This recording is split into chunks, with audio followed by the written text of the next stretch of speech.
M1 M2 और ये रोप, ये तीनों चीजें मिला के एक कंप्लीट सिस्टम बना है जिसको हम घूम फिर के न्यूटन सेकंड लॉ ही कर रहे हैं, कुछ एडिशनल नहीं अप्लाई कर रहे हैं। अब आप बात सोचो ऊपर की तरफ, अरे गधों नीचे ग्रेविटी तो जी लगी रही है।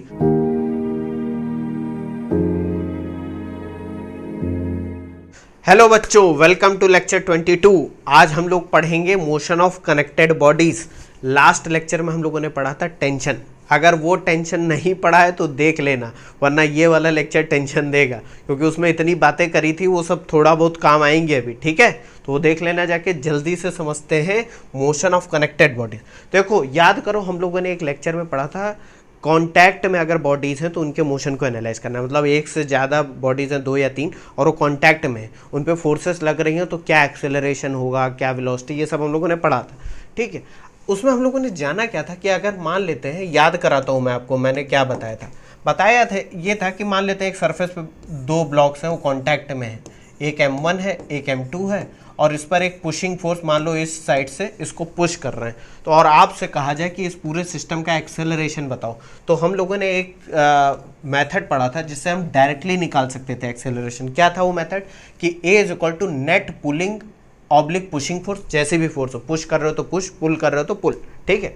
F upon total mass of the system. Total system में कितने मासेस हैं? 2 मास है, M1 और M2, और दोनों कॉन्टैक्ट में है तो दोनों का एक्सेलरेशन सेम ही होगा, तो अपॉन टोटल मास। तो A इज इक्वल टू आ जाता था F upon M1 plus M2।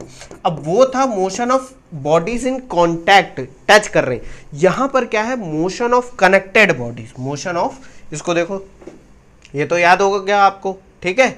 Motion of connected bodies में बच्चों याद करने के लिए ये बात है कि यहाँ पर जो ऑब्जेक्ट्स हैं वो कांटेक्ट में नहीं है, उनको जोड़ा जा रहा है किसी थर्ड ऑब्जेक्ट से, जैसे कि रोप हो सकती है, पुली सिस्टम्स हो सकते हैं, बहुत सी चीज़ें हो सकती हैं। जैसे कि इसका पहला ही केस देखते हैं, connected bodies on a horizontal surface. यहाँ पे एक सरफेस है, और जब तक क्वेश्चन में बच्चों ना कहा जाए तब तक हम हमेशा कुछ एजम्पशन मान के चलेंगे। ये बातें दिमाग में रखना। एजम्पशन, सबसे पहला एजम्पशन तो ये होगा कि सरफेस स्मूथ है। अगर उसमें कहा नहीं जा रहा है, ये कहीं नहीं बता रहा है कि स्मूथ है, रफ है, तो आप स्मूथ मान के चलोगे, क्योंकि आप रफ मान लोगे तो क्वेश्चन सॉल्व ही नहीं होगा, पहली बात। दूसरा एजम्पशन, कनेक्टेड बॉडीज में देखो ये 2 मासेस हैं, M1 और M2, ये एक सरफेस पे रखे हुए हैं, और ये दोनों कनेक्टेड किससे? एक रोप से कनेक्टेड है, ठीक है, एक स्ट्रिंग से कनेक्टेड है, और M1 को खींचा जा रहा है F फोर्स लगाकर, ठीक है। तो आपसे कहा क्या क्या जाएगा अभी मैं बताता हूँ। स्मूथ सरफेस है, और दूसरा एजम्पशन ये मानोगे कि अगर स्ट्रिंग है या रोप है और उसमें कुछ नहीं बताया है कि वो मासलेस है या मास है, इनएक्सटेंसिबल है या एक्सटेंसिबल है, तो आप हमेशा उसको इनएक्सटेंसिबल मानना और मासलेस मानना। Inextensible and massless. इनएक्सटेंसिबल का मतलब क्या होता है बच्चों? कि उसकी लेंथ चेंज नहीं हो रही। ऐसा मानते ही होगा क्या, हम ये एज्यूम कर सकते हैं कि पूरे सिस्टम का एक्सेलरेशन ए ही होगा, यानी कि M1 और M2 दोनों सेम एक्सेलरेशन से आगे बढ़ेंगे। क्योंकि आप ऐसे इमेजिन कर सकते हो, अगर ये फोर्स लग रही है तो M1 M2 और ये रोप, ये तीनों चीजें मिला के एक कंप्लीट सिस्टम बना रही है, जिसको फोर्स F आगे खींच के लेके जा रही। बना सकते हो कि नहीं बना सकते? कह दोगे सर बिल्कुल। और आपसे क्वेश्चन क्या क्या पूछे जा सकते हैं ऐसे टाइप के क्वेश्चन जब आप देखोगे प्रॉब्लम, तो पहला तो ये पूछा जा सकता है कि भाई टेंशन बताओ, ठीक है। दूसरा पूछा जा सकता है एक्सेलरेशन बताओ। तीसरा पूछा जा सकता है, हो सकता है कोई फोर्स हो वो पूछे। ये मेनली ये 2 चीजें पूछी जाती हैं, जनरली यही 2 चीजें पूछी जाती हैं, और भी बहुत सी चीजें हो सकती हैं depending upon the question. Generally ये सब पूछा जाता है। इसको देखो, फिर हम लोग इसकी एनालिसिस करते हैं टेंशन और एक्सेलरेशन निकालने की, ठीक है। देख लिया। अब बात करते हैं कि सर इसका निकालेंगे कैसे टेंशन। तो पहले तो सबसे बच्चों काम ये करा करो कि टेंशन मान लो। टेंशन मान लेते हैं इस स्ट्रिंग में T है। अब आप कहोगे सर आपने 2 ही बॉडीज दिखाई, अगर 3 हो 4 हो, बच्चों हम कहते हैं 4 हो 5 हो 50 हो, कितनी भी हो, कॉन्सेप्ट सब में सेम लगेगा। न्यूटन सेकंड लॉ लगानी है घुमा फिरा कर, समझ रहे हो, कुछ अलग नहीं लगाना। अब इस क्वेश्चन को करने के 3 मेथड है बच्चों, 3 मेथड। अगर एक्सेलरेशन निकालना है तो 3 मेथड से निकाल सकते हो। कह दोगे सर 3 मेथड क्या है? पहला मेथड तो वही है जो हम लोगों ने अभी देखा, क्या? Acceleration is equal to net pulling force upon total mass. Net pulling और pushing force upon total mass. तो अगर हम इस पूरे सिस्टम का एक्सेलरेशन ए ही ले रहे हैं, तो ये पूरे सिस्टम में कितने मास हैं? M1 और M2। भाई रोप का मास हमने निगलेक्ट कर दिया, इसको खींचने वाली फोर्स कौन सी है? F। तो F upon m1 plus m2 ये हमको एक्सेलरेशन दे देगा। तो इसको देख लेते हैं पहले। तो फर्स्ट मेथड हम लोग अप्लाई करते हैं, फर्स्ट मेथड एक्सेलरेशन निकालने के लिए, ठीक है। टेंशन की बात अभी हम नहीं कर रहे। तो पहला मेथड क्या है बच्चों कि भैया डायरेक्टली वही वाला फॉर्मूला लगा दो। ये m2 था, ठीक है, ये m1 है और दोनों ही स्मूथ सरफेस में है, तो हमको फ्रिक्शन कंसीडर करने की ज़रूरत नहीं है। ये क्या है, एक सरफेस पे ऐसे बैठे हुए हैं और इस पूरे सिस्टम का एक्सेलरेशन कितना है, a। तो एक्सेलरेशन अभी हमने देखा क्या है भाई, इस पूरे सिस्टम को f आगे लेके जा रही है, तो f upon total mass, total mass क्या हो गया m1 प्लस m2। देखो एक्सेलरेशन आ गया कि नहीं, कह दोगे सर बिल्कुल आ गया, बात समझ गए। अब कह दोगे सर इससे तो हम आसानी से निकाल लेंगे, दूसरा मेथड क्या है। अरे भैया ये मेथड वेथड कुछ नहीं है, अप्लाई हम घूम फिर के न्यूटन सेकंड लॉ ही कर रहे हैं, कुछ एडिशनल नहीं अप्लाई कर रहे हैं। अब आप बात समझो, न्यूटन सेकंड लॉ लगाने पे भाई सिस्टम हमारा क्या है, सिस्टम है हमारा दोनों बॉडीज मिला के हमारा एक सिस्टम बन रहा है, क्योंकि ये पूरी दोनों ऑब्जेक्ट आगे की तरफ फोर्स खींच के लेके जा रही, ठीक है कि नहीं। तो अगर मैं सेकंड मेथड देखूं तो यहाँ पर न्यूटन सेकंड लॉ क्या कहता है, ये भी न्यूटन सेकंड लॉ है, लेकिन उसको बस थोड़ा रीअरेंज कर देंगे। न्यूटन सेकंड लॉ क्या कहता है कि भैया अगर इस डायरेक्शन को x मानो तो summation of forces in x direction should be mass into acceleration. मानते हो कि नहीं। x डायरेक्शन में कौन सी फोर्स है जो इसको आगे लेके जा रही पूरे सिस्टम को, देखो पूरे सिस्टम की बात हो रही। अब कह दोगे सर टेंशन क्यों नहीं ले रहे, भैया वो इंटरनल पार्ट है, m1 और m2 के बीच में लगा हुआ, इन तीनों को देखोगे तो वो इंटरनल पार्ट हो जाएगा ना ये चीज। तो यहां पर समझते हैं सिग्मा fx हो जाएगी f, भाई सिर्फ f लग रही है, और टोटल मास क्या होगा m1 plus m2 into a। तो a की वैल्यू क्या आ जाएगी f upon m1 plus m2। कह दोगे सर ये क्या बेवकूफ़ी बता रहे हो, पहले वाले में भी तो a directly Newton second law ही लगा हुआ है बच्चों, वो लगा हुआ। ये मैंने इसलिए बताया कि अभी और आगे केसेस देखेंगे जिसमें ये भी करने की जरूरत नहीं कि आप पूरा लिखो f इक्वल टू m फिर डायरेक्टली f अपॉन m कर दो, ठीक है। वो पढ़ा था इसलिए वैसे लिख दिया, दोनों ही सेम चीज है।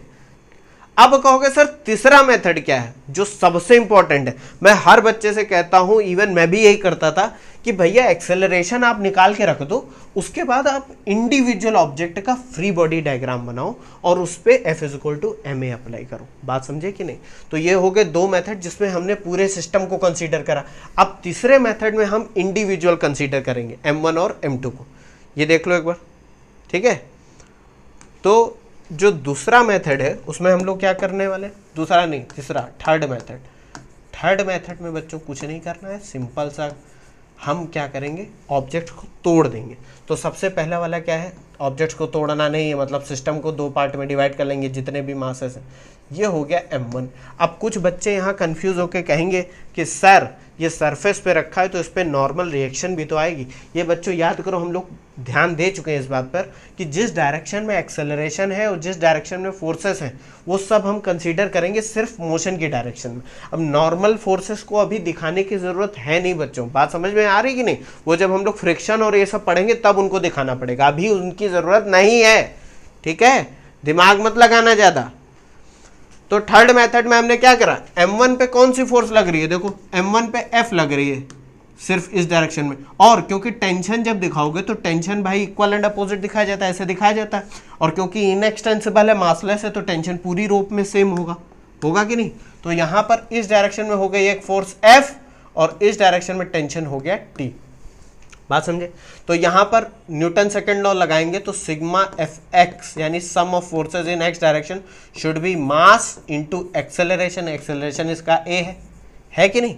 तो हम एफ एक्स कितना हो गया f बाई उस डायरेक्शन वाली फोर्सेस को सारी पॉजिटिव मानो तो ये f प्लस ब्रैकेट में माइनस का t is equal to m1a हो जाएगा कि नहीं, कह दोगे सर बिल्कुल। तो हो जाएगा f minus t is equal to m1a। ये हो गई इक्वेशन 1, ठीक है।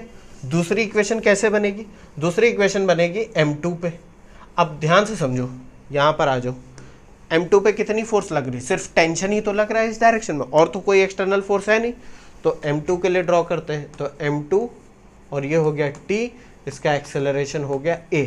इस पर अगर लगाओ sigma F x is equal to ma यानी कि m2 इंटू a, तो ये क्या हो जाएगा सिग्मा एफ एक्स t है, t is equal to m2a। ये हो गया आपकी इक्वेशन नंबर सेकंड। अगर ये t is equal to m2a की वैल्यू हम इक्वेशन 1 में रख दें तो फ्रॉम इक्वेशन 1 ये क्या हो जाएगा, f माइनस t की जगह m2a is equal to m1a हो जाएगा कि नहीं। तो f की वैल्यू कितनी आ जाएगी, उधर लेके जाओ इसको, m1 प्लस m2a आ गई कि नहीं। और यहाँ से आप एक्सेलरेशन की वैल्यू निकाल लोगे f upon m1 plus m2। और ये वैल्यू मैं करके दिखा देता हूँ, इसको देख लो एक बार, देख लिया। तो a की वैल्यू हमें यहाँ से भी मिल जाएगी, कितनी मिल जाएगी, f upon m1 plus m2। यही तो आ रही थी बाकी दोनों मेथड्स में भी, कह दोगे सर बिल्कुल। तो अगर हम इक्वेशन सेकंड से देखें, ये जो बच्चों मैं बना देता हूँ इसका मतलब है from equation second, short form में लिख दिया है। तो t इज इक्वल टू कितना है, m2 इंटू ए। भाई इक्वेशन सेकंड देखो क्या, m2 इंटू ए की वैल्यू आप निकाल चुके हो, तो t कितना आ जाएगा, m2 upon m1 plus m2 into F. ठीक है, तो देखो टेंशन भी पता चल गया और एक्सेलरेशन भी पता चल गया। तो जब भी आपको टेंशन पूछा जाए तो जनरली आपको इसको टुकड़ों में तोड़ना पड़ेगा। सिर्फ एक्सेलरेशन पूछा जाए तो कुछ नहीं करना है, फोर्स अपॉन मास। बात समझ में आ रही, तो इसको देख लो एक बार। ये कुछ इसमें बहुत ज़्यादा बच्चों हम लोगों ने करा नहीं है। अगर कॉन्टैक्ट बॉडी वाला लेक्चर ध्यान से समझे होगे तो इसमें तो बिल्कुल कुछ लगा ही नहीं होगा कि कुछ अलग लगा दिया, इतना आसान है। ठीक है, तो ये हम लोग समझ गए। अब इस पर एक क्वेश्चन जल्दी से लगा लेते हैं। क्या है क्वेश्चन भाई, क्वेश्चन कह रहा है in the arrangement shown in figure the strings are light and inextensible. देखो कह दिया है इसने, तो यानी कि टेंशन स्ट्रिंग में क्या होगा, जो भी एक स्ट्रिंग होगी उसमें सेम होगा। ठीक है, the surface over which the body blocks are placed is smooth. ये भी देखो बता दिया कि भैया फ्रिक्शन कंसीडर नहीं करना है। Find the acceleration of the block the tension in each string. अब देखो यहाँ पर 3 ब्लॉक हैं, देखो मैंने केस समझाया 2 वाला, क्वेश्चन लगवा रहा हूँ 3 वाला ताकि आप कंफ्यूज ना हो जाओ। ठीक है, अब देखो यहाँ 3 ब्लॉक है और हर 2 ब्लॉक के बीच में एक रोप है या एक स्ट्रिंग है और इनएक्सटेंसिबल है। इसका मतलब पूरे सिस्टम का एक्सेलरेशन क्या है, ए, यानी इसका भी ए। ठीक, अब मैं मान लेता हूं कि भाई 4 और 2 kg के बीच में जो टेंशन है वो है T1 और 2 kg और 1 kg के बीच में, या इसको T2 मान लो। कह दोगे सर ऐसा क्यों कर रहा हूँ, T2 इसलिए मान रहे हैं क्योंकि पहले मैं उस पर लगाऊँ, इसको T2 मान लेते हैं और इसको T1, ये आप अपने हिसाब से जो भी मानना हो मान लेना। ठीक है, अब जब भी आप टेंशन दिखाओ तो बच्चों दोनों एरो पे टेंशन T2 लिखने की जरूरत है नहीं, वो अंडरस्टूड है कि T2 यहाँ भी होगा, T2 यहाँ। बात समझ में। अब ऑब्वियस ही बात है एक्सेलरेशन निकालना है, तो हमारे पास सबसे पहला तरीका क्या था, बहुत आसान तरीका था, क्योंकि इनएक्सटेंसिबल है तो पूरे सिस्टम का एक्सेलरेशन सेम होगा। बस ये कंडीशन होनी चाहिए बच्चों कि एक्सेलरेशन सेम हो पूरे सिस्टम का, अलग अलग हो जाएगा तब दिक्कत हो जाएगी। अब क्या है देखो, ये पूरा सिस्टम, कौन सा सिस्टम, ये वाला, ये तीनों ब्लॉक्स इसको कौन सी फोर्स खींच रही है, F खींच रही है, और F की वैल्यू भी दे रखी है 14 न्यूटन। तो acceleration is equal to net pulling force upon total mass, हो जाएगा कि नहीं। तो नेट पुलिंग फोर्स कितनी है 14 upon total mass of the system क्या है 4 + 2 + 1 है कि नहीं। तो ये हो जाएगा 14 upon 7 is equal to 2 metre पर सेकेंड स्क्वायर। एक आंसर आपका झट से निकल आया, कोई टेंशन लेने की जरूरत नहीं। कह दोगे सर ये तो हम समझ गए, तो बहुत आसान था। अब बात ये आती है बच्चों कि सिर्फ एक्सेलरेशन पूछा होता तब तो ठीक है, अब वो टेंशन T1 और T2 भी पूछ रहा है, तो उसके लिए हमें इंडिविजुअल ब्लॉक का free body diagram x direction में बनाना पड़ेगा। आप समझ गए, इसको देख लो फिर करता हूँ। ठीक है, तो ये ए वाला आपका सॉल्व हो गया, ए वाले का आंसर आ गया 2 मीटर पर सेकेंड स्क्वायर। अब एक चीज़ बच्चों आसान होती है, अगर आप इस मेथड से एक्सेलरेशन पहले निकाल लो तो आप कोई दो वेरिएबल बचे ना T1 और T2, तो कोई 2 बॉडीज सेलेक्ट कर सकते हो अपनी मर्जी से। अगर एक्सेलरेशन नहीं निकाला होता तो आपको तीनों के लिए फ्री बॉडी डायग्राम बनाना पड़ता, क्योंकि 3 अननोन है तो 3 इक्वेशन चाहिए। बात समझे कि नहीं, देख लिए। अब क्या करते हैं बच्चों, 1 kg के लिए पहले हम ड्रॉ करते हैं फ्री बॉडी डायग्राम। तो यहाँ पर लिखता हूँ मैं, क्या लिखूँगा, फॉर 1 kg, 1 kg के लिए free body diagram x direction में बनाता हूँ। तो ये बच्चों हो गए 14 न्यूटन की फोर्स लग रही है, F और इधर क्या है, ये है T1 और ये क्या है 1 kg मास है, ये देखो 1 kg। तो फिर वही इसका एक्सेलरेशन a इस डायरेक्शन में।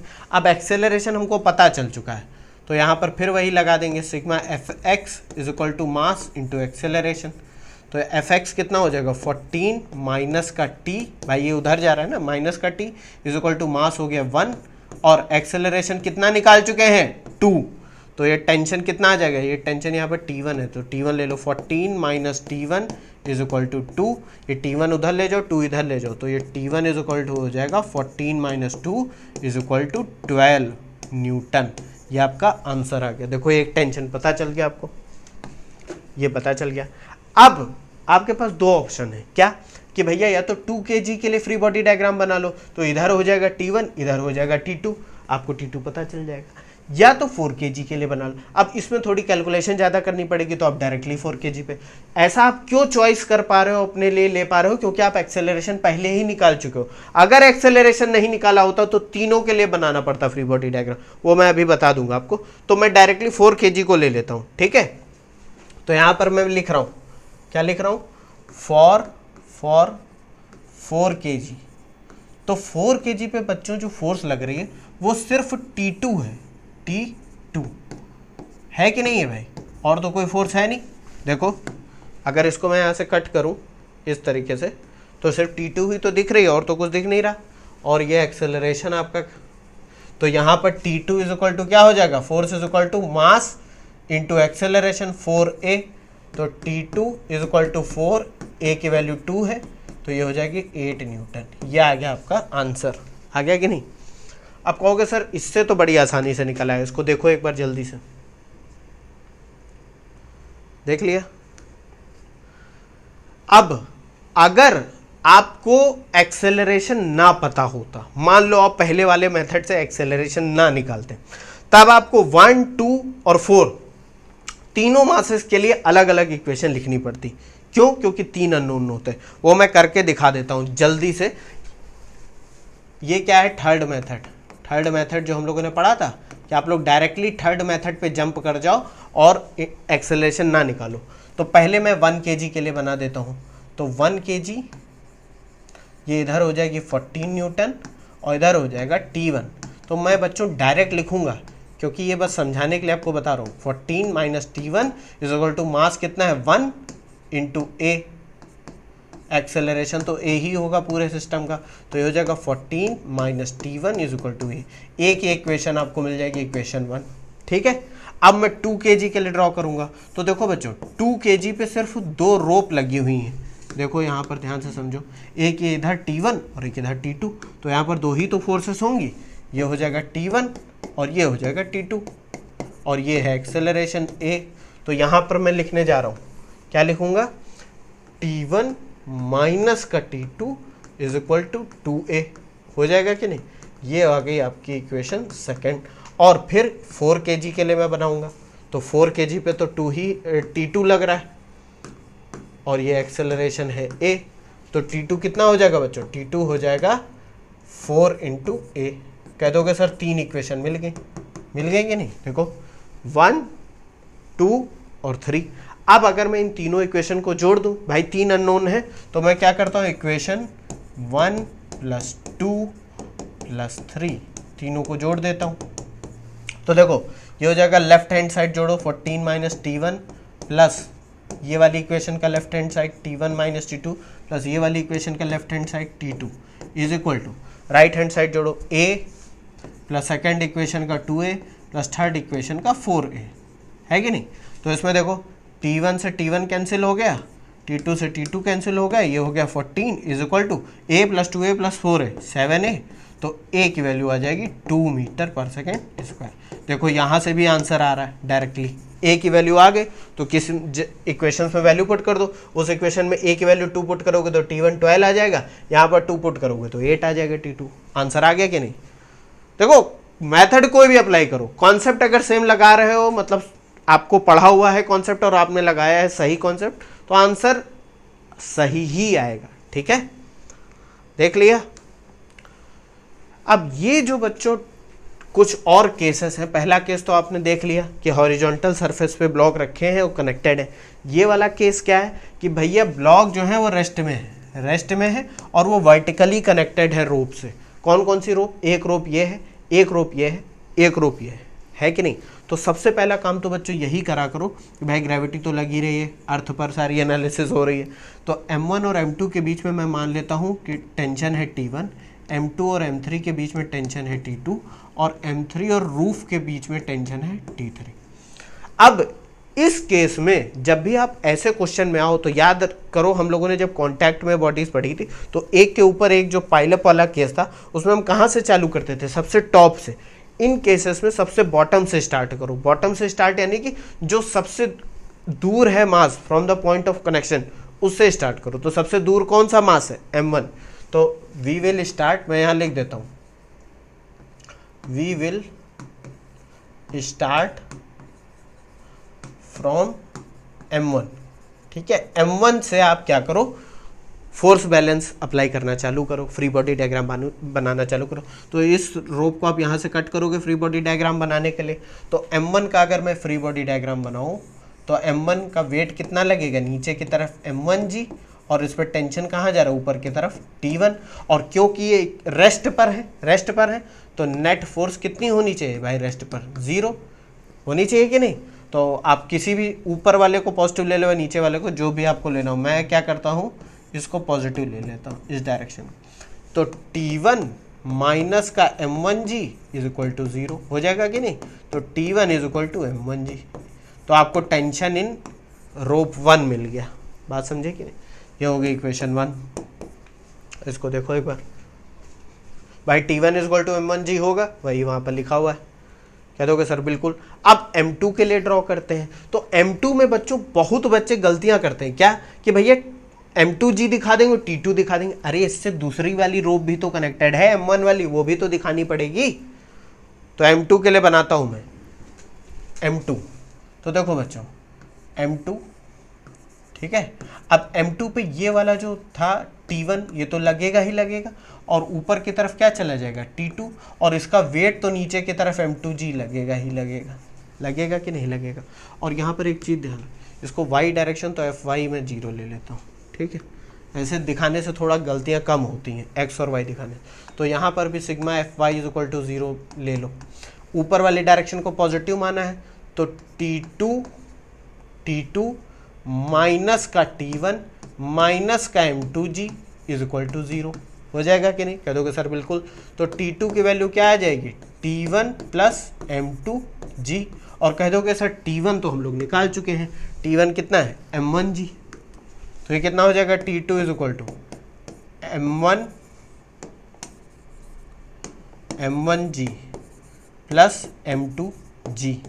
तो T2 हो गया बच्चों आपका M1 प्लस M2G, ठीक है। कह दोगे सर बिल्कुल। और इसी सिमिलर तरीके से हम लोग M3 पर अप्लाई कर देंगे। तो M3 पे बच्चों देखो क्या क्या होगा। M3 पे भाई ये कनेक्टेड है यहाँ पर, तो T3 ऊपर की तरफ लगेगा, ये T2 जाएगा नीचे की तरफ और M3 का वेट जाएगा। तो ये क्या हो गया? T2 और ये हो गया M3 का वेट M3G, और इसके ऊपर ये T3। तो फिर यहाँ पर वही कर दो, sigma Fy is equal to 0 क्योंकि रेस्ट में है। तो क्या हो जाएगा? T3 माइनस का T2 माइनस का M3G इज इक्वल टू 0। और यहाँ पर T3 इज इक्वल टू क्या हो जाएगा भाई? T2 plus M3G। और T2 की वैल्यू आप निकाल चुके हो, ये देखो M1 प्लस M2G। तो जब आप T2 की वैल्यू रखोगे तो ये आ जाएगा, मैं डायरेक्टली लिखे दे रहा हूँ, आप लोग अप्लाई कर दें, M1 plus M2 plus M3G। ये आ गई बच्चों T3 की वैल्यू। तो तीनों टेंशन आपको पता चल गया। देखो T1 पता चल गया M1G, ठीक है, T2 पता चल गया M1 प्लस M2G, और T3 पता चल गया M1 plus M2 plus M3 into G। अब यहाँ पर थोड़ी फिजिक्स समझते हैं। फिजिक्स देखो, ये वाली जो रोप है, टेंशन किस में आएगा? रोप में। इस रोप में कितना वेट लग रहा है भाई? इसके नीचे जितने वेट है बस उतना ही तो वेट आ रहा है। तो इसके नीचे कितना है? M1 ही तो है। तो T1 की वैल्यू किसके बराबर आएगी? देखो एक ही मास आ रहा है कि नहीं। T2 को देखो भाई, T2 के नीचे कितना वेट जा रहा है? ऊपर वाले से मतलब नहीं है, T2 के नीचे कितना वेट लगा हुआ है, इसको पुल कौन कर रहा है? M1 और M2 दोनों। तो T2 की वैल्यू कितनी आ रही है? M1 plus M2G। आ रहा है कि नहीं, weight of M1 and M2। और उसी तरीके से T3 के नीचे कितने वेट लगे हुए हैं, M1 M2 M3 के वेट हैं, तो T3 की वैल्यू कितनी आ जाएगी, M1 plus M2 plus M3 into जी। तो ऐसे क्वेश्चन में बच्चों अगर आपको फिजिक्स समझ में आती है तो ज़्यादा ये सब लिखने की भी जरूरत है। अगर ऑब्जेक्टिव टाइप एग्जाम दे रहे हो तो आप डायरेक्टली देख के बता सकते हो, बात समझ रहे हो। इसको देखो एक बार, देखा, मज़ा आया, आसानी से सॉल्व हो गया ये सब। अब ये तीसरा केस, कह दो कि सर लगातार केस पे केस बताते जा रहे हो, अभी क्वेश्चन भी लगाएंगे, टेंशन ना लो, सब पढ़ेंगे हम लोग। ये क्या है, ये वही सिस्टम है M1 M2 M3, 3 body system है, बीच में 2 रोप लगी हुई है और ये तीसरी रोप है जिसको ऊपर से F फोर्स लगाकर एक्सेलरेट कराया जा रहा है। पूरे सिस्टम को हम ऊपर लेके जा रहे हैं, यानी M1 M2 M3 तीनों को हम ऊपर लेके जा रहे हैं। और रोप इनएक्सटेंसिबल अभी भी है, तो इसका मतलब भैया टेंशन जो होगा पूरी रोप में यूनिफॉर्म होगा, सिंगल रोप में। तो यहाँ पर भी वही हम लोग कर लेते हैं, क्या कर लेते हैं, ये मान लो T1, ये मान लो T2 और ये मान लो T3। कहोगे सर अभी आपने लास्ट वाले लेक्चर में एक चीज़ बताई थी कि जब भी डायरेक्टली फोर्स किसी रोप में लगाई जाए तो उस रोप में टेंशन फोर्स के बराबर ही होता है अगर वो फोर्स इनएक्सटेंसिबल है। तो आप डायरेक्टली यहाँ फोर्स क्यों नहीं लिखे दे रहे हो, T3 क्यों नहीं ले, मैं जानता हूँ आप बहुत समझदार हो, पढ़ चुके हो वो सारी चीज़ें जो हम लोगों ने पढ़ी थी, लेकिन फिर भी यहाँ पर सारे टेंशन दिखा रहे हो। तो अच्छी प्रैक्टिस यही होती है कि आप रोप में भी टेंशन दिखाओ, ठीक है। तो हम लोग क्या करेंगे, बॉटम मोस्ट जो मास है उससे स्टार्ट करेंगे। तो बॉटम में मोस्ट में क्या है, M1 है। तो M1 का बच्चों अगर हम फ्री बॉडी डायग्राम बनाएं तो कैसे बनेगा, M1G, ठीक है। और ये एक इस पर टेंशन T1 और ये पूरा सिस्टम ऊपर की तरफ एक्सेलरेट हो रहा है कि नहीं। तो इस वाले को जिस डायरेक्शन में मोशन हो रहा है उसको ही पॉजिटिव मान लो, जिस डायरेक्शन में एक्सेलरेशन है। तो यहाँ पर क्या कर देंगे हम, sigma Fy is equal to mass into acceleration यानी M1 इंटू ए। तो सिग्मा Fy कितना है, T1 माइनस का M1G is equal to M1 ए। तो T1 कितना हो जाएगा, T1 हो जाएगा, उधर जाएगा तो M1 कॉमन ले लो, G प्लस ए। कुछ बच्चों को ये बात ध्यान में आ रही होगी कि ये G प्लस ए कहाँ से आ रहा है। याद करो पूरा सिस्टम जब एक्सेलरेट हो रहा होता था अगेंस्ट द ग्रेविटी, लिफ्ट वाले केस में, याद आ रहा है कि नहीं। चलो खैर वो सब अभी डिस्कस कर लेंगे। तो देखो T1 की वैल्यू हमें पता चल गई। अब क्वेश्चन क्या आएगा, क्वेश्चन आएगा कि या तो एक्सेलरेशन बताओ या T1 T2 T3 इनमें से कोई एक वैल्यू बताओ। तो हमें T1 पता चल गया। अब कहोगे सर एक्सेलरेशन नहीं पता होगा, तब वो सब अभी मैं बताऊंगा। तो T1 आ गया आपका, ठीक है। अब T2 पता करना है, तो T2 के लिए फ्री बॉडी डायग्राम बच्चों बिल्कुल सिमिलर इससे पहले वाले केस की तरह है सारा कुछ, इसमें कुछ कठिन नहीं है। M2 बस एक्सेलरेट हो रही है चीज़ें, और यहाँ पर ये क्या था, ये लगेगा T1 और ऊपर जा रहा है T2 और एक इसका वेट लग रहा है M2G, और ये पूरा सिस्टम ऊपर की तरफ एक्सेलरेट हो रहा है। तो फिर यहाँ पर वही कर दो, क्या कर दो, sigma Fy is equal to mass M2 into acceleration, हो जाएगा कि नहीं। तो Fy की जगह क्या रख दोगे, T2 माइनस का M2G माइनस का T1 is equal to M2A, हो जाएगा कि नहीं। कह दोगे सर बिल्कुल। तो T2 की वैल्यू निकालनी है, ये सारे टर्म उधर लेके जाओ तो ये क्या हो जाएगा, T1 प्लस इसमें मैं क्या M2 कॉमन ले लेता हूँ तो ये क्या हो जाएगा, M2G प्लस A। और T1 की वैल्यू निकाल ली थी अभी हमने, T1 की वैल्यू कितनी आई थी, T1 की वैल्यू आई थी M1G plus A, M1G plus A, ये वैल्यू रख दो, प्लस M2G प्लस A, है कि नहीं। तो T2 की वैल्यू क्या आ जाएगी, T2 की वैल्यू आ जाएगी M1 plus M2G plus A, ठीक है। तो ये आपको क्या मिल गया, ये मिल गया आपको T2, ठीक। उसी तरह से जैसे कि T1 आ गया, T2 आ गया, अब T3 पता करना है। अब बहुत बच्चे क्या करेंगे, T3 M3 पर लगा देंगे, वो लगाने की ज़रूरत नहीं है बच्चों। क्यों, क्योंकि since T3 is equal to क्या है, F है, जो अप्लाइड फोर्स है उसी के बराबर। अगर आपको कॉन्सेप्ट पता होगे तो आप T3 is equal to F रख दोगे कि भैया रोप इनएक्सटेंसिबल है, मासलेस है, इसलिए जितनी फोर्स इस पॉइंट पे लगा रहे हैं वही टेंशन T3 होगा। अब क्वेश्चन आता है कि सर ये तो आपने बता दिया, एक्सेलरेशन कहाँ से निकालेंगे भाई, टेंशन तो पता चल गया। अरे भैया याद करो कि ये तीनों बॉडीज मिला के क्या है, एक हमारा सिस्टम है जिसको ऊपर खींचने वाली फोर्स कौन सी है, F, है कि नहीं है। आप कहोगे सर F तो है लेकिन अगेंस्ट में वेट भी तो लग रहा है, तो नेट फोर्स जो इसको ऊपर लेके जा रही है क्या होगी, F माइनस इन तीनों का वेट होगी कि नहीं, upon total mass, net pulling force upon total मास, उससे निकाल सकते हो। या आपको ये देखो 3 इक्वेशन मिल गई हैं, कौन कौन सी इक्वेशन मिल गई हैं, एक काम करता हूं मैं, इसको इक्वेशन 1 मत मानो, इक्वेशन 1 मानो इसको, ठीक है। और उसी तरह से इक्वेशन ये वाली इक्वेशन कहाँ गई, हाँ ये इक्वेशन मानो इक्वेशन सेकेंड, ठीक है, इसको मत मानो इक्वेशन, ठीक। और अगर आपको T3 पे अप्लाई करना है, अब एक्सेलरेशन अगर डायरेक्टली नहीं लगाओगे तो आपको T3 जो मास M3 है इस पर भी आपको क्या लगाना पड़ेगा, इस पे आपको फ्री बॉडी डायग्राम बनाना पड़ेगा इसका। तो देखो M3 के ऊपर लगा देते हैं, तो M3 ये हो जाएगा T2, ये हो जाएगा M3G, और ये क्या हो जाएगा, ये F है। इसको T3 लिखने की ज़रूरत नहीं है, F is equal to T3 मैं यहाँ लिखे दे रहा हूँ, ठीक। तो अब मैं इसको इक्वेशन से थर्ड नहीं मान रहा हूँ, ये तो पता ही। अगर एक्सेलरेशन आप डायरेक्ट नहीं निकालोगे तो आपको ये सब कुछ करना पड़ेगा जो मैं बता रहा हूँ, हर एक मास के लिए इंडिविजुअल फ्री बॉडी डायग्राम बनाओ। तो यहाँ पर क्या हो जाएगा, sigma Fy is equal to Ma, यानी कि M3 इंटू ए। तो फिर से इक्वेशन लिख दो, तो ये क्या हो जाएगा, T3 माइनस का T2 माइनस का M3G is equal to M3 into A, हो जाएगा कि नहीं। ये इक्वेशन मान लो थर्ड। अब कह दोगे सर अब क्या करना है, अब इक्वेशन फर्स्ट सेकंड थर्ड को जोड़ दो। तो इक्वेशन मैं शुरुआत से दिखा रहा हूँ आपको, इसको ध्यान से देखो। एक इक्वेशन 1 क्या है, T1 minus M1G is equal to M1 है। तो मैं लिखने जा रहा हूँ बच्चों, ध्यान से समझना, क्या है, T1 minus M1G is equal to M1A। और दूसरी इक्वेशन क्या थी बच्चों, दूसरी इक्वेशन वहां पर देखो लिखी हुई है, T2 minus M2G minus T1 is equal to M2 है।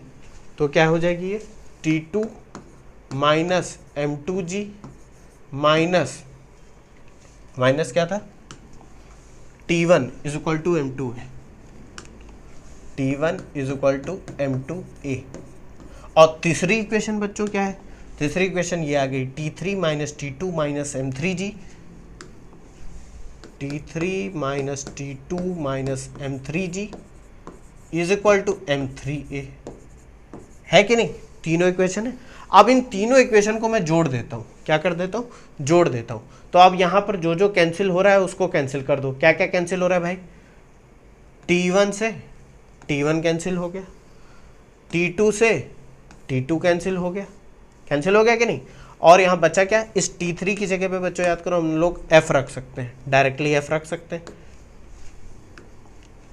कहाँ चला गया, इस T3 की जगह पे F रख सकते हैं हम लोग, F। हाँ तो देखो क्या बचेगा बच्चों, यहाँ पर देखो क्या क्या बच रहा है इसमें, F माइनस का M1G, इन सबको जोड़ दिया मैंने। तो देखो T1 प्लस का माइनस का कैंसिल हो गया, T2 प्लस का माइनस का कैंसिल हो गया, तो बचा क्या, माइनस का M1G माइनस का M2G माइनस का M3G इज इक्वल टू, इधर क्या बचेगा, M1 plus M2 plus M3A, है कि नहीं। अब इसमें क्या करो, अब इसमें कॉमन ले लो भाई, माइनस कॉमन ले लो, तो ये क्या हो जाएगा, M1 M2 प्लस M3, और G भी कॉमन ले लो, तो ये G is equal to M1 plus M2 plus M3A। अब देखो जो मैं आपसे बात कह रहा था, ये देखो A की वैल्यू क्या आ गई, अगर इसको मैं नीचे लेके जाऊँ, A की वैल्यू आ गई F minus M1 plus M2 plus M3G upon total mass M1 plus M2 plus M3। तो देखो एक्सेलरेशन की वैल्यू भी आ गई, और A की वैल्यू आप उन इक्वेशंस में रख दोगे तो टेंशन सारे पता चल जाएंगे, T1 T2 T3। तो हमने करा क्या, पहले हम समझ लेते हैं। मेथड 1 में हमने क्या करा कि पहले हमने सबका फ्री बॉडी डायग्राम बनाया, M1 का, M2 का, M3 का, ठीक है। तो हम लोगों को एक इक्वेशन 1 मिल गई, एक इक्वेशन 2 मिल गई, एक इक्वेशन 3 मिल गई, तीनों को जोड़ दिया, या जैसे भी आप सॉल्व कर लो, कोई ज़रूरी नहीं कि जोड़ो आप।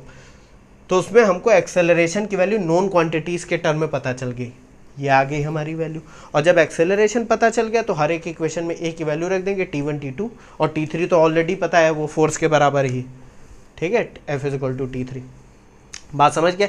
अब बात आती है, मैंने जो बताया था कि अगर हम फर्स्ट मेथड यूज करते, acceleration is equal to net pulling और pushing force upon total mass, तो एक बात बताओ बच्चों, ये पूरे सिस्टम को लेके एफ ऊपर की तरफ जा रहा है कि नहीं, एफ इस पूरे सिस्टम को उठा रहा है कि नहीं उठा रहा है, तो यहां पर ये एफ किसके अगेंस्ट में काम कर रहा है, एक फोर्स एफ ऊपर की तरफ लग रही है और इन तीनों का वेट नीचे की तरफ लग रहा है, तो net force in upward direction कितनी है, एफ माइनस इन तीनों का वेट, इन तीनों का वेट क्या होगा, m1g plus m2g plus m3g हो जाएगा कि नहीं, अपॉन टोटल मास। तो ये देखो यहां पर यही तो आ रहा है, acceleration is equal to F minus m1 plus m2 plus m3g upon total mass. देखा, मैं कहना ये चाह रहा हूं कि भाई अगर acceleration is equal to net pulling force upon total mass वाला कॉन्सेप्ट अप्लाई करें, तो यहां पर टोटल मास क्या है, m1 plus m2 plus m3, और इसका नीचे की तरफ वेट लग रहा होगा, क्योंकि भाई ग्रेविटी है तो नीचे की तरफ वेट लग रहा होगा,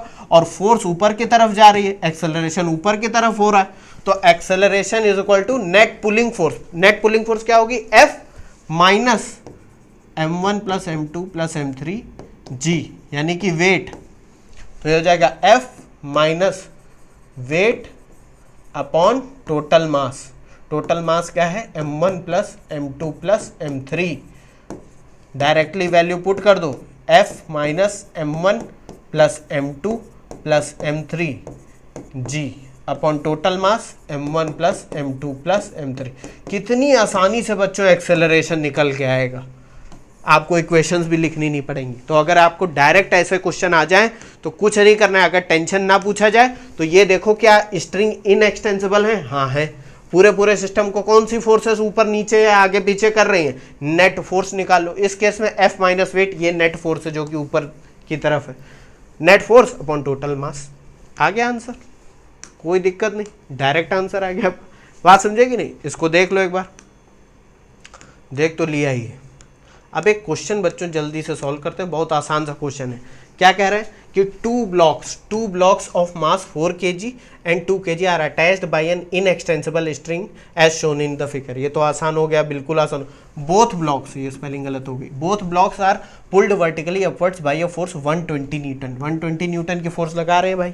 find the acceleration of the blocks, tension in the string, और जी की वैल्यू 10 मीटर पर सेकंड उसका लेनी। इससे सरल तो क्वेश्चन हो ही नहीं सकता भाई। इसमें जो टेंशन है वो हमसे नहीं पूछा गया। जब भी ऐसे क्वेश्चन आए तो एक चीज ध्यान रखना, जिस रोप पे डायरेक्ट फोर्स लगाई जा रही है वो नहीं पूछेंगे, वो टेंशन पूछ रहे हैं ये वाला, इन जो मासेस के बीच में स्ट्रिंग लगी है ये वाला टेंशन पूछा जा रहा है। तो सबसे पहले तो इनएक्सटेंसिबल है, पूरे सिस्टम का एक्सेलरेशन ए होगा, तो ये हो गया बच्चों आपका टोटल सिस्टम, हो गया कि नहीं।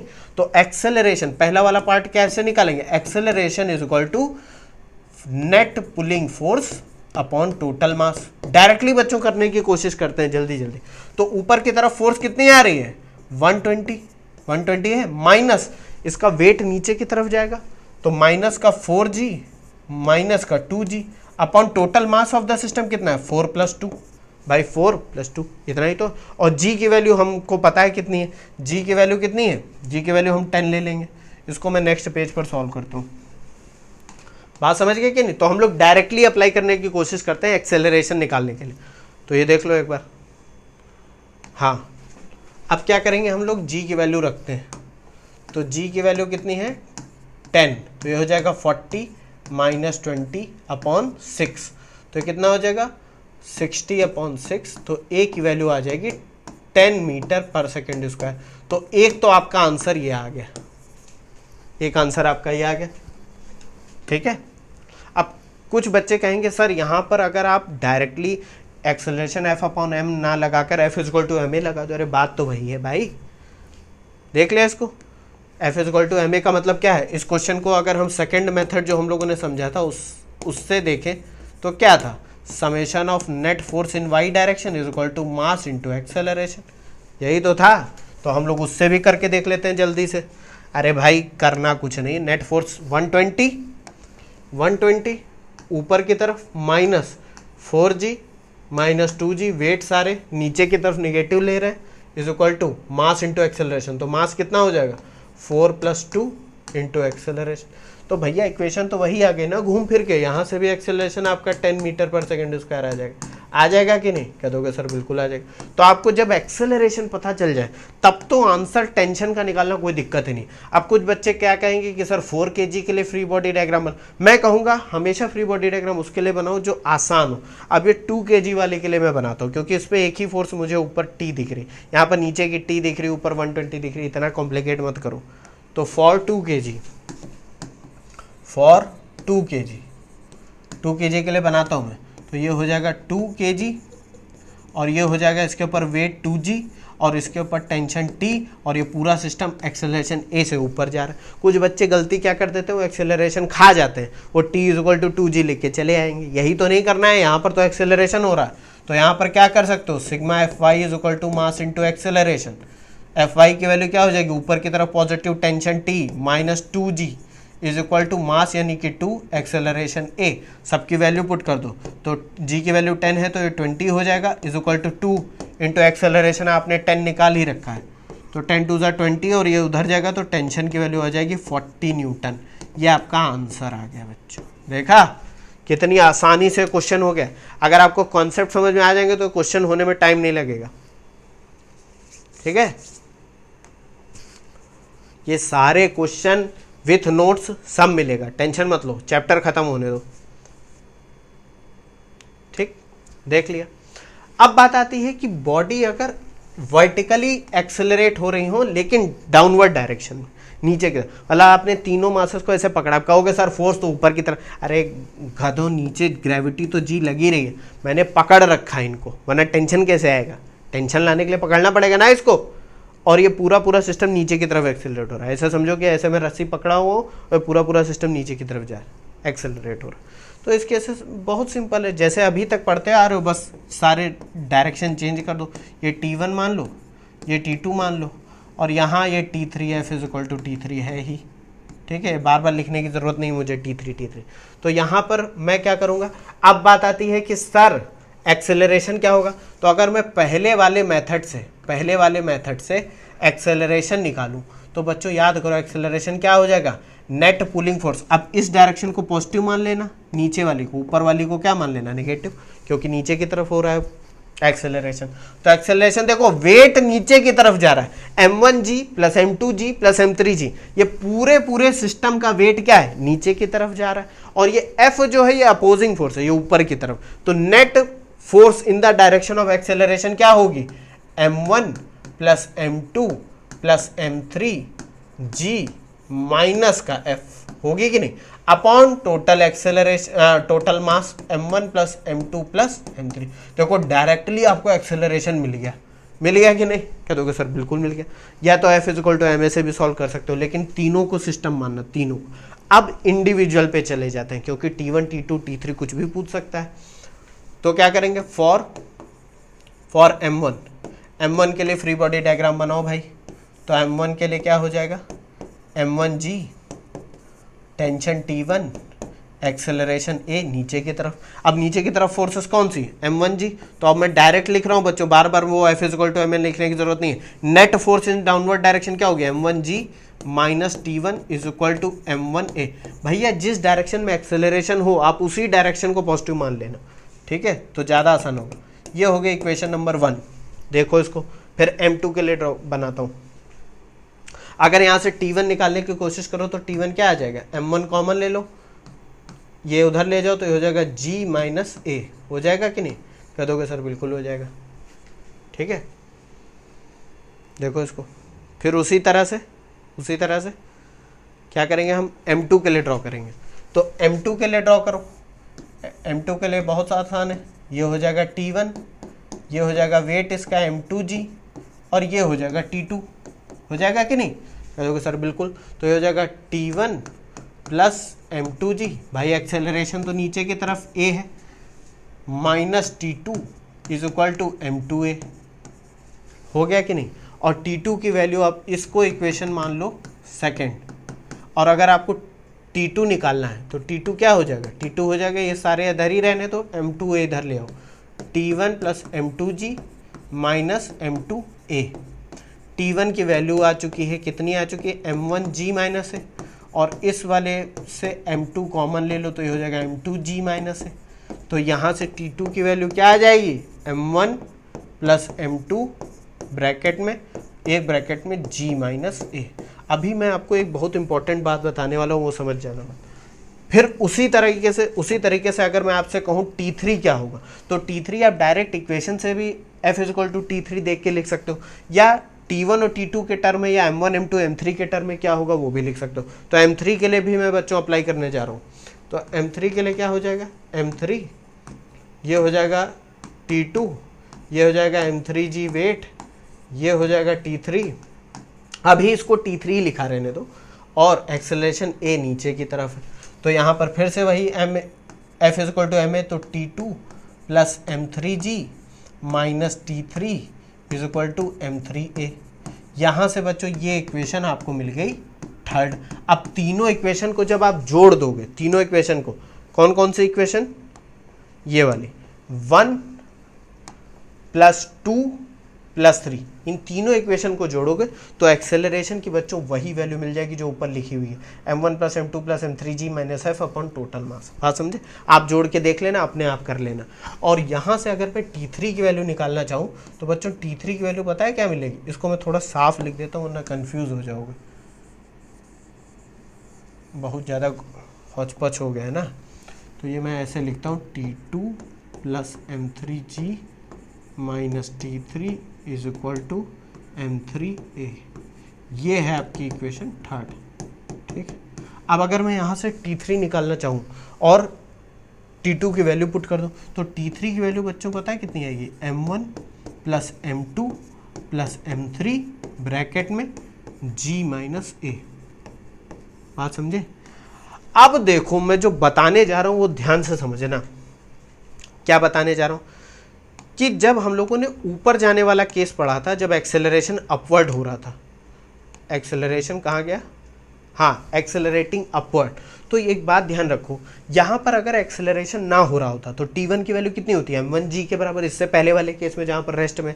लेकिन यहाँ कितनी होगी, क्योंकि पूरा सिस्टम ऊपर की तरफ जा रहा है, तो नेट इफेक्टिव एक्सेलरेशन की वैल्यू कितनी होती थी, याद करो जब हम लोग लिफ्ट के केसेस पढ़ रहे थे, g में a की वैल्यू ऐड हो गई तो m1g प्लस है, इफेक्टिव g कितना हो गया, g प्लस a हो गया कि नहीं।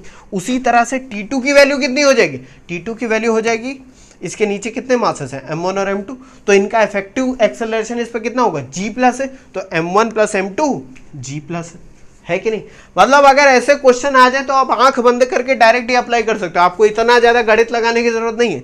उसी तरह से बच्चों, उसी तरीके से T3 की वैल्यू अगर आप निकालोगे तो आ जाएगी m1 plus m2 plus m3 g plus है।